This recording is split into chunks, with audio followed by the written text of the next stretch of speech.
नमस्कार प्रेक्षकांनो, S Marathi news वृत्तवाहिनी घेऊन येत आहे गणेशोत्सव निमित्त खास स्पर्धा एक आरती आपल्या सोबत आपल्या घरी। या स्पर्धेत आपण ही सहभाग घेऊ शकता। सहभागी होण्यासाठी संपर्क साधा 9067778005।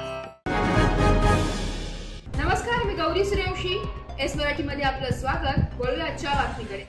दिंडोरी तालुक्यातील सुतार लोहार संघटनेची नुकतीच वलखेड फाटा येथील विश्वकर्मा इंजिनिअरिंग वर्क्स येथे आज शनिवार दिनांक 23 ऑगस्ट रोजी दुपारी 2 वाजता अखिल महाराष्ट्र सुतार लोहार संघटनेचे प्रदेश उपाध्यक्ष बाळासाहेब शिंदे यांच्या अध्यक्षतेखाली बैठक पार पडली।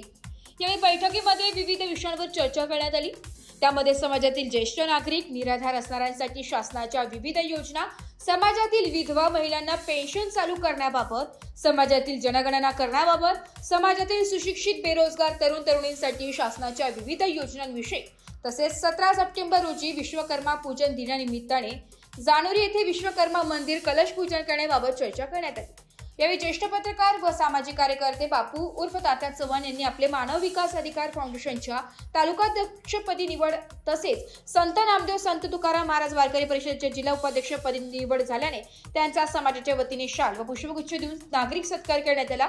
तर दिंडोरी येथील निशांत शिरसाट या तरुणाने समाजासाठी जनगणना कार्यक्रम हाती घेतल्याने त्याचाही पुष्पगुच्छ देऊन सत्कार करण्यात आला।